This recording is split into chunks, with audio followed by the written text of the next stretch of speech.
Welcome back to Guns of the Patriots. So yeah, let's try to see if we can get Liquid and hopefully finish this game in 5 parts.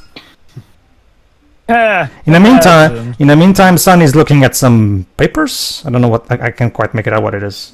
Blueprint, perhaps? Again, like I said, this is one of my favorite features because of what it implies story-wise. That Snake always... Okay, you know the whole thing that, you know, parents have a baby monitor, you know, that they used to check when, like, via audio what the kids are. This is Snake's Sonny monitor.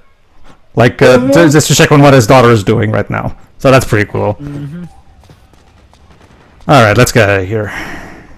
I'm trying to sneak through, but the clap of my ass cheeks keeps alerting them. Yeah, look at that beautiful snake. Yeah, you see what I mean? Look at that beautiful snake ass. Like, sculpted. So both the fangirls and fanboys who are into Snake will definitely be happy with that. There's plenty of Snake ass in this game. Avoid gold visit. They'll be loving the ass of a 70-year-old. Well, Leonardo da Vinci couldn't have there's nothing better. Not that there's anything wrong with that, Dwibs. Go on. People deserve love too. Exactly. See. just watch the Golden Girls. I'm a bit. Yes, old people deserve. Go on. Well, yes, of course, old people deserve love too. I mean, we're apparently finding that out with Roy Campo. I don't feel so golden right now. Cutscene. Yes. Hold on. Well, actually, you can say it for a while. It's just mostly action too. Go ahead. Well, to be fair, Drova, we don't know yet. We don't even know. You know, going with what Meryl has said, that he is just a pair with Mary, and there's a bit of an age gap, but we don't know, you know, who the partner is. We'll see later. Well, whoever he married, I'm sure he married a good, honest, nice, and decent person. Sure. Alright, alright, let's try our best not to get that tank to watch us, because as you can see through the map system, we're still far away from our destination. So... They don't really have anti-tank weapons yet. So. The sad thing is, compared to a Metal Gear, that tank would still be a mercy killing. Mm-hmm. I mean, now they've even miniaturized the damn things into jumping... cows. Geckos called cows.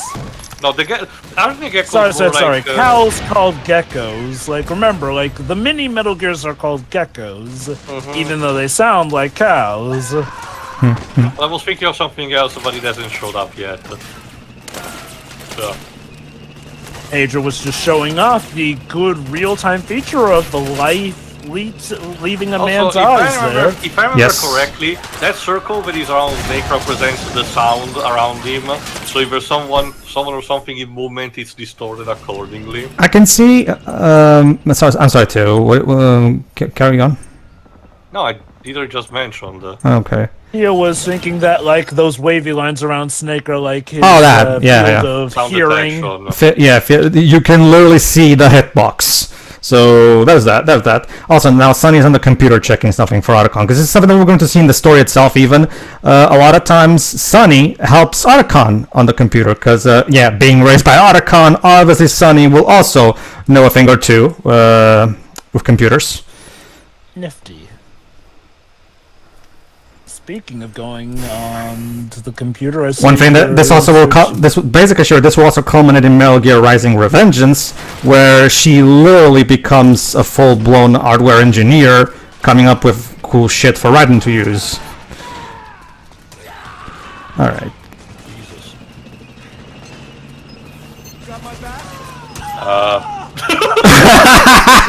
Yep, he got your back, all right. Okay. War is hell. Apparently. Well, too, Dr. Strangelove already made that clear to me.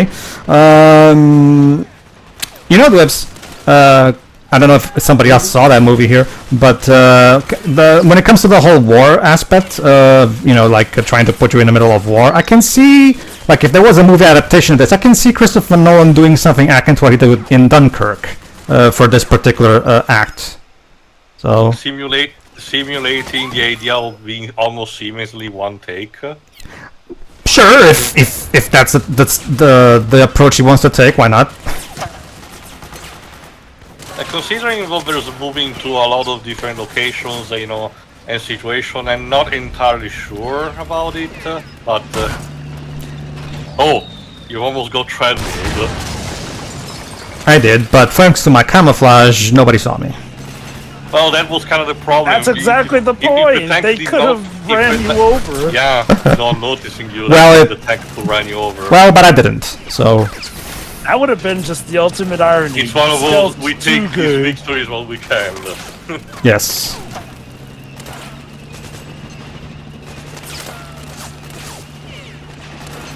Although he looks like he's doing the worm. Yeah, I think Yeah. that's the idea, trying to move slowly in that kind It's like, he crawls like a snake.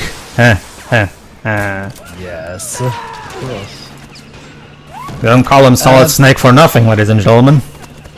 Sir, our men are falling down even though bullets aren't hitting them.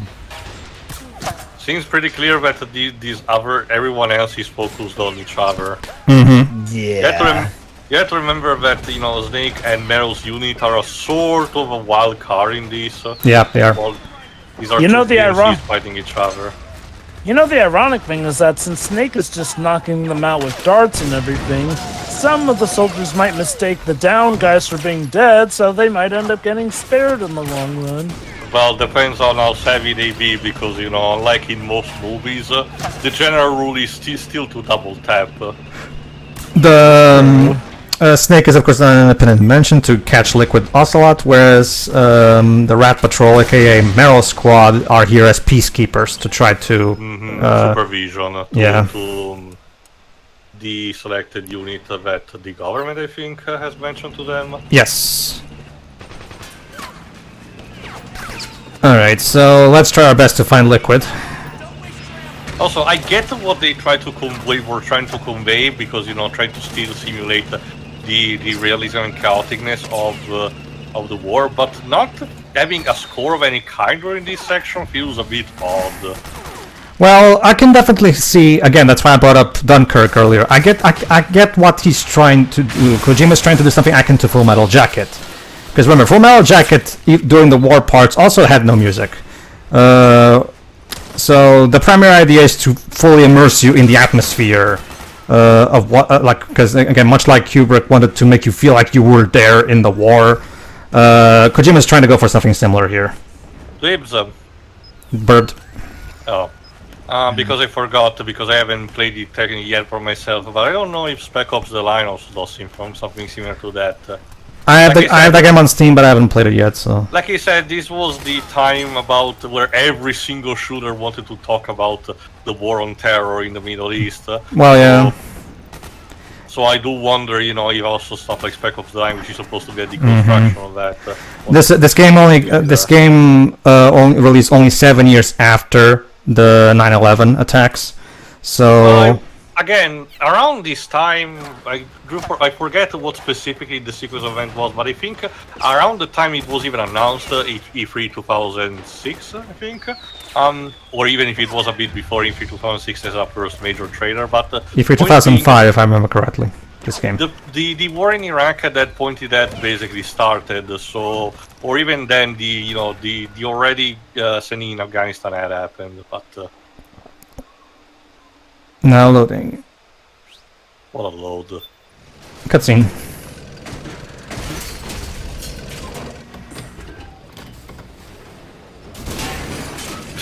I mean, that's one way to remove the obstacles.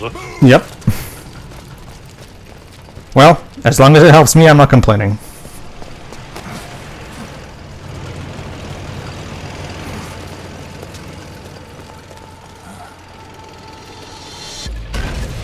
Oh, there's a score. Oh boy. What has stopped the dozer? That's a good question. That's a very good question.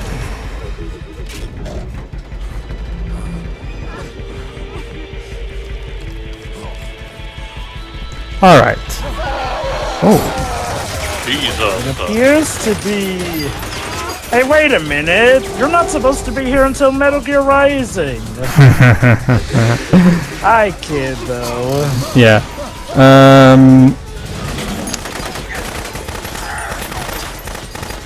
Jesus, what's up with the ass on that wall? Alright, so this is the right? beast. Alright, it's the beast. Okay. Oh no, it's that Okay, so basically, everybody, you know how Metal Gear Solid 1 had, of course, the Fox unit. Metal Gear Solid 2 had Dead Cell. Metal Gear Solid 3 had the Cobras. Well, of course, in true Metal Gear fashion, we have our own set of bosses in Metal Gear Solid 4, the BBs. Okay, seriously, was the person who designed that robot suit a furry? Seriously. Whoa. Not just Probably.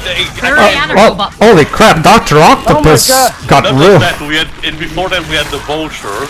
So Yeah. these are the Sinister Six. Well, remember, comic books have always been one of the primary inspirations, so that makes sense. You know the Significant to those, but the funny thing is that there actually are female versions of those villains now at this point. yeah, we saw an example of that in Yeah. Shattered Dimensions.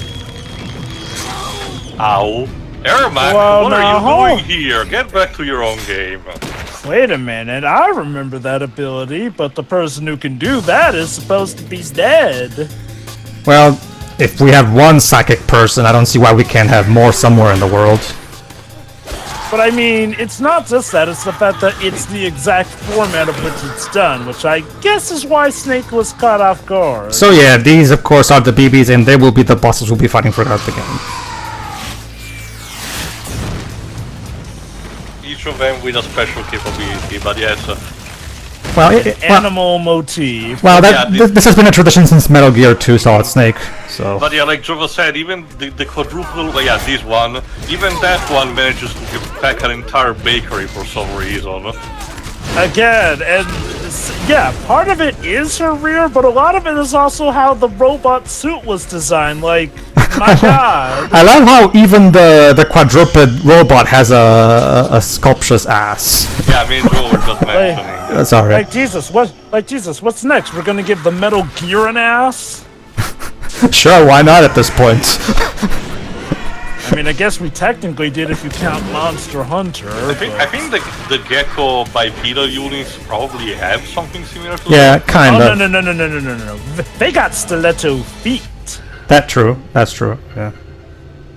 And look, Why? that one literally has puppets and I think, everything. like Otacon would say, it's like in one of my Japanese animes. You know, Snake is like, what the fuck was that?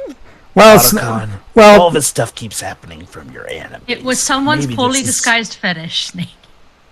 Maybe this is just a sign of how much reality has fallen. Oh, moving on. moving on. Implying reality had much to fall from it. No, well, as with age, Snake at this point is not even gonna bother to be surprised by anything. So at this point, to him, this is Tuesday. So And just imagine, allow me to tell you the gripping, war-torn story of these absolute hot babes in these regarding metal suits that I know. absolutely massacred. I know what to say. Listen, Jova, do you believe that love can bloom on the battlefield? I guess it can, given, well, I mean, you know, when you got soldiers this hot, sure, why not? Listen, they're out there for months at a time. They're lonely. Exactly. No. See? So what you say? Deal Wait, with it somehow. Also, wait. So you're saying that they're courting while killing people? Yeah. I forgot. Did you actually play it for yourself, Spec Ops: The Line? A You- little bit, yeah. From what you remember, did it have a proper score or not? I think it might. I have to check. Let me just check the. I can imagine there's something, for example, for the credits. I was pondering before while you were BRB, you know, if it It had a had case music similar. from. It had music from. It had music from Elia Semiral, who's mostly famous for the music for Battlefield Earth. Huh. Goody. Interesting. Wait.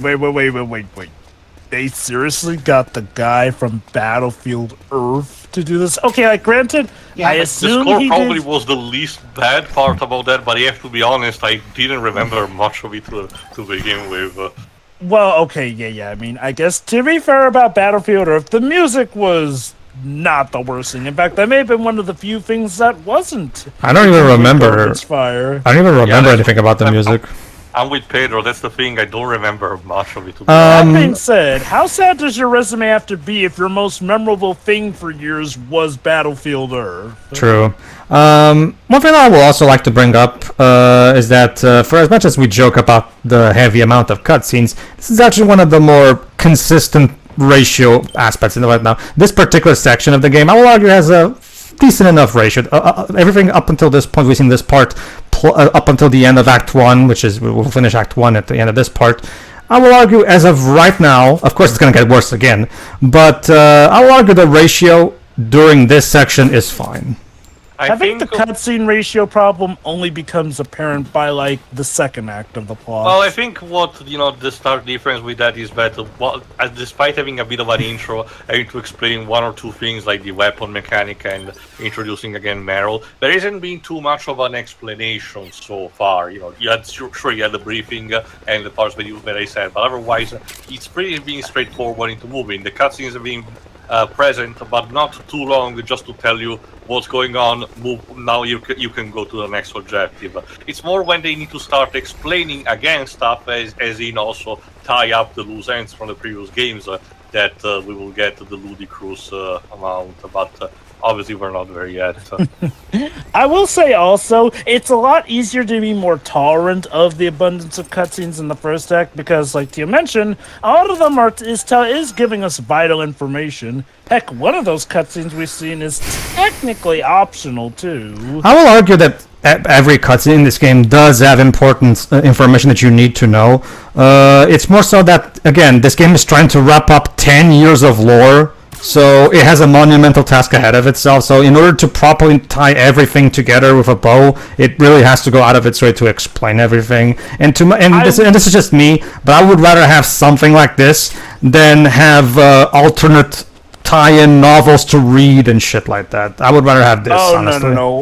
no. Like, I will agree with you that honestly, this is definitely the ideal circumstance. Like, we've seen tons of projects where stuff gets cut, has to be done in a tie-in novel, or stuff doesn't get cut, but we have characters sitting in a random dark space having to retell us a bunch of text here and there, or, my personal favorite from Nier, a literal put-in visual novel of text telling you an entire story that really feels like there was supposed to be footage made for it, but hey, they did what they did. Like, They did what they could, basically. Like, okay, it's not the absolute ideal scenario, but I will say this.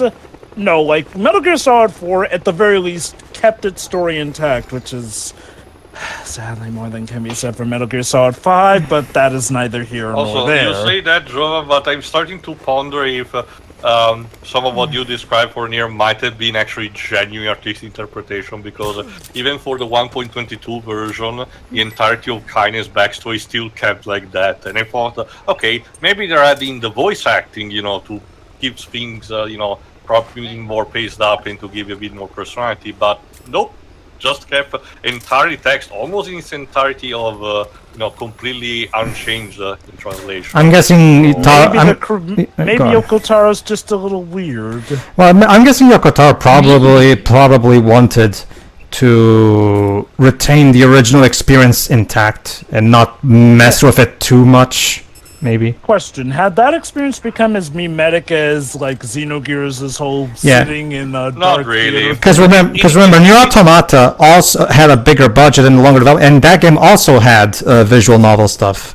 But very limited, if I have to be honest. It happens like only one time after the one boss in the early game, and it never happens for the other bosses. True.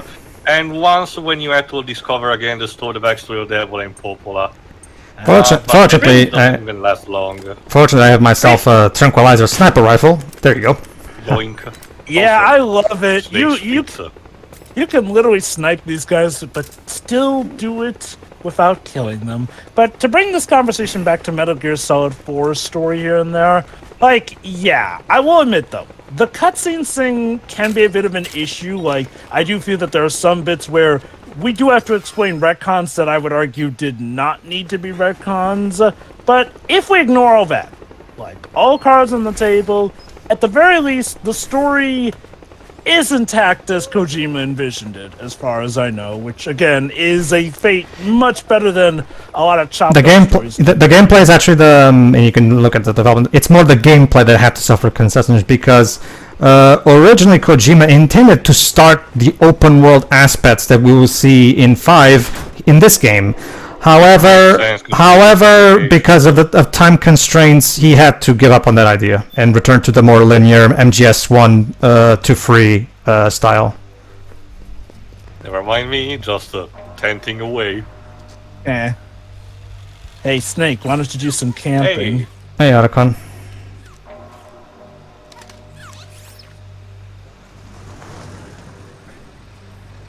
What are they carrying? Some precious cargo of sorts. That's a bit too many pizzas, even for an entire regiment. Huh. We're feeding Godzilla. Yeah, way here, Archon. Too dangerous. That requires a lot of fish, Jova, not pizzas. That's a lot of fish. No, it turns out Godzilla in this universe actually runs on pizzas instead of fish. It's Kojima, I can't believe that. Like, okay, let's be honest. Considering some of the Snake missions, one of which legit has you going up against Godzilla if he were a giant mook, would you be surprised if Kojima worked Godzilla or a Godzilla XP into the Metal Gear series eventually? Well, there's Oh, hold on, guys. Liquid! Oh, hold on. Let's get a zoom in just to absolutely We be need, sure. we need to catch him in 4K, so to speak. Yeah. Yep, there he Is is. he? For a second, I thought he was pissing on somebody. He has a new pair of glasses. No, you ever guess get he's the getting feeling old you're too. being watched by a Liquid nosy- Ocelot, once again played by Patrick Zimmerman. Don't kill it too much, Snake. You're gonna skip the entire game if you do that. And there's the Rat Patrol. Seems like we're all in good position. Holodeck time. You have a I love how for Miro it's a mini telephone on a cord. You're here to kill Liquid, aren't you? That's the mission. Are you going to stop me? My mission is to inspect the PMCs. I'm not in a position to take action. All I can do is stand by and watch. I can't help But- you, understand? I'm a peacekeeper, here to keep order. Sure, that's fair. I absolutely Cheers. won't help you under any circumstances. Just making that clear. That's okay. Snake shouldn't need help. He's taken down Liquid before, he can do it again. Snakes and Ocelot shouldn't fight, not like this. Not like this. Well, you're gonna take the shot. I'm practically giving you a clear one. So I guess we just kill Liquid and the game is over. Of course. It's as simple as 1, 2, 3. Somehow Big Boss returned. Activate it. What? I said act. Oh, it's like that stalker guy. He bought it, dump it. What? Oh no, the Mega Cow. I don't know, it sounded more like the Silent Hill horn. Maybe that's Liquid's secret weapon. Pyramid Head? Well, no, enveloping the world in the fog of Silent Hill. What the hell?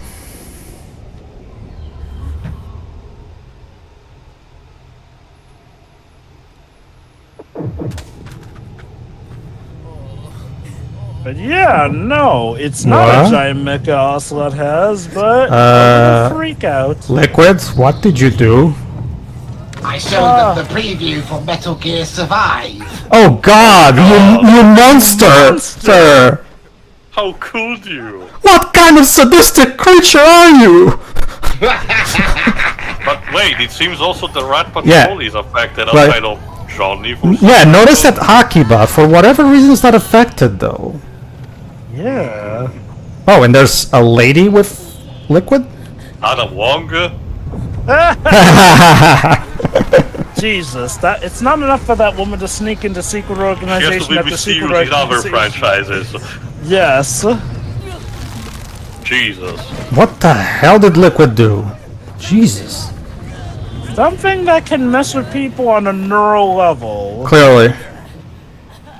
But this is the thing, the Rat Patrol really shouldn't be accounted in this. Well, we don't. The fact that Akiba is part. Oh, okay then. But now everyone is turning on each other like it's the goddamn purge. Is it going to be like that Star Trek Next Generation episode where because Sarek's there and his emotional limitations are failing, it starts spreading out amongst the crew and they start getting angry at each other?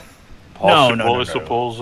You see, I, Revolver Ocelot, have decided to engage in a social experiment. Clearly. And I have to say, it is going exactly... And yes, Snake is also being affected.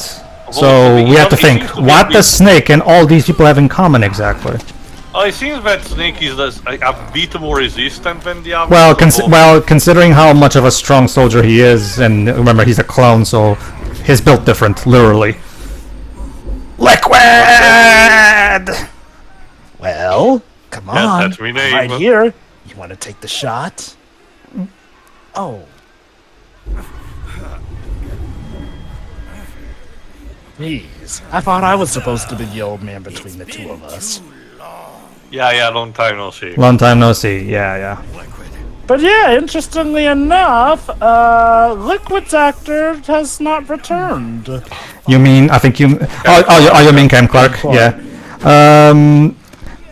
I don't know exactly why. 2008, was he busy with something? I don't know. Now, okay. I do know the main reason Cam Clark apparently didn't come back.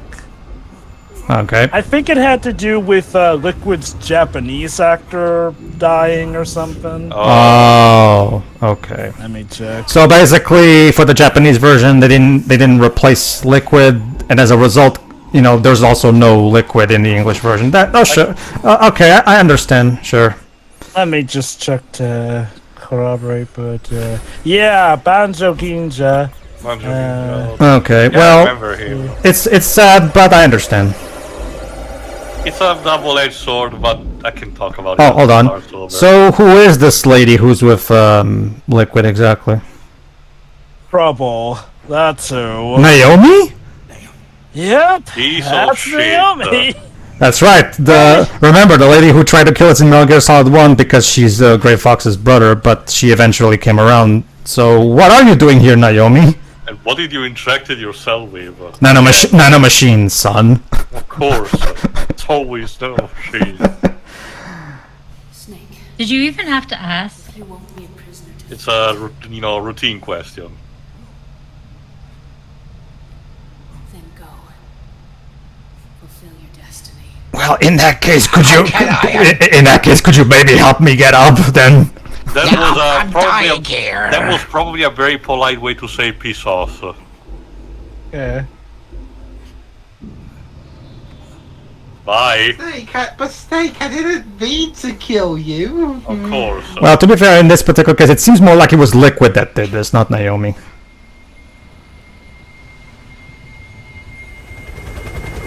And of course, Liquid has a chopper ready to get him out of here, of course. Damn it, if this was really the Resident Evil series, that would be destroyed in a nanosecond now. Yeah. Oh, come on, Liquid. You didn't bring some sunglasses so you can look extra cool in that shot? It is a pair of shades with a, slight kind of opacity to them, but not much in terms of being sunglasses. Anyway, yeah, it turns out I was mistaken, actually. That was a different Metal Gear Solid okay, then. Who died. Banjo Ginja nearly died, but no, he recovered. I mean, we do know we do know that Shikawa Otsuka has died. But he was still alive for this game. True. But that begs the question, though. Who's gonna play Snake in the Japanese version of Delta, though? Aki Otsuka. Oh, okay, sure. Okay, I guess. That was even playing in the original. Right, okay. Never mind then. I'm mistaking my Otsukas. Don't worry. Don't mind me. Only Big Boss. And yes, since Akiba's the only one who's not affected, he's the one that saved Snake. I cannot believe it. We have to be saved by someone who shits his pants. That's the thing about that you're going to see throughout the game. That despite everything. Akiba is actually someone that can be counted on when it comes when shit hits the fan as a soldier. Like we said, so he goes for an arc, and yeah, you even get ranked like this. But yeah. well, it's kind of like okay. Go on, Jova. So since both actors for Liquid were still alive at this time, I guess the only reason they didn't bring back Cam Clark and respectively the Japanese actor for Liquid over Metal Gear Solid 4 is due to a certain twist or whatnot, but even with that in mind, I don't think it makes that much sense. That said, don't worry, that twist won't come until, like, the absolute end of the game, so when the time comes, I will bring it back up. I'm not too particularly bothered by it because I love Patrick Zimmerman in this role, so I'm not particularly devastated about this. I can live without it. I love him too.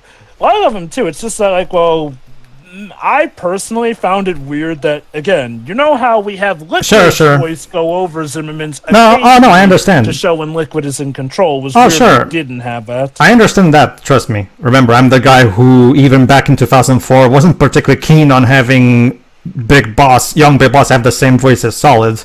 So, trust me, I can be a bit like that. Anyway, everybody, tune in next time where we start Act 2. Yeah. Will it be any less horny between everything, I hope? Nope. See ya. No, of course it won't. See ya.